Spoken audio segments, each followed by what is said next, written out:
The lights flicker once, then go dark, and outside the temperature is already climbing past 100 degrees. Without air conditioning, an unventilated home can climb past 100 degrees in a single afternoon. That's not an exaggeration. That's basic thermodynamics working against you. Most people think a power outage is mainly an inconvenience. During a heatwave, it's something else entirely.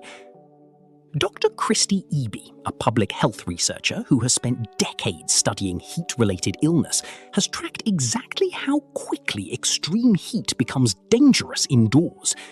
Her research revealed something most people never expect. The human body cools itself primarily through sweat evaporation. Once humidity and temperature rise high enough, sweat stops evaporating efficiently at all, which means your body's built-in cooling system can fail even while you're still sweating heavily. So who actually dies first in a heatwave blackout? Not who most people assume. Elderly residents living alone are dramatically overrepresented in heat-related deaths during power outages. Aging bodies regulate temperature less efficiently, and isolation means warning signs often go unnoticed, which means the danger isn't just the heat, it's the silence surrounding people most vulnerable to it. Here's the part public health researchers found especially troubling. During the 2003 European heatwave, tens of thousands of deaths were later attributed to the extreme temperatures. Many victims were older adults living alone in homes without functioning cooling systems, which means an entire continent learned in the worst possible way how deadly ordinary heat could become without power. So what actually happens inside the human body as heat exposure continues? Doctors describe a progression similar to hypothermia, but running in reverse. Heat exhaustion begins with heavy sweating, weakness, and nausea. If the body's core temperature keeps rising, it can progress to heat stroke, a medical emergency where the body's cooling systems fail entirely.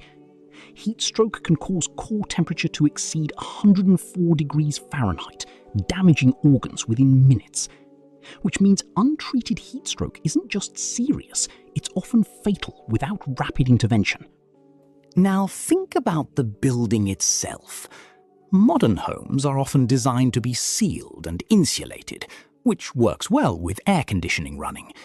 Without power, that same insulation traps heat inside, working against the very people sheltering there. Which means the design that keeps a home comfortable in normal conditions can become a hazard the moment cooling stops. Here's where the story turns towards something people rarely consider. Emergency planners have found that opening windows at night, when outdoor temperatures drop, can meaningfully reduce indoor heat buildup. Closing curtains during peak daylight hours blocks a significant amount of solar heat gain, which means small, low-tech adjustments can matter almost as much as the power itself if people know to make them. So does staying hydrated solve the problem?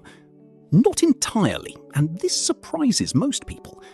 Drinking water helps, but electrolyte loss through heavy sweating can cause its own dangerous complications. Public health guidance during extreme heat events often recommends electrolyte replacement alongside water, not water alone, which means hydration strategy matters just as much as hydration volume. Here's the part almost nobody expects. Cities have started identifying official cooling centers specifically for blackout and heatwave scenarios. These are public buildings, often libraries or community centers, kept operational on backup power specifically to shelter vulnerable residents. Which means during a prolonged outage, leaving an overheated home for a known cooling center can be safer than waiting for power to return. Researchers studying urban heat found something else worth noting. Cities themselves run hotter than surrounding rural areas, a phenomenon called the urban heat island effect. Concrete and asphalt absorb and re-radiate heat long after the sun goes down. which means a city blackout during a heatwave often means less nighttime cooling relief than the same event happening somewhere rural. So could you actually survive a massive power outage during a heatwave? The odds depend heavily on recognizing the danger early, checking on vulnerable neighbors, and using every available low-tech method to manage indoor temperature. A flickering light, a sudden silence where the air conditioning used to hum, a temperature climbing steadily with nothing pushing back against it. That sequence isn't random, it's physiology and physics working together in a pattern predictable enough that early action changes outcomes dramatically. Heatwaves have occurred throughout human history, long before electricity ever gave people a way to push back against extreme temperature. And maybe that's the real reframe. We've built a world so dependent on climate control that losing it can feel like losing something essential to survival itself.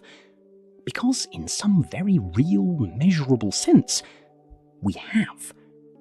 The difference between an inconvenient outage and a medical emergency often comes down to how quickly you treat the silence of a powerless home as the warning it actually is.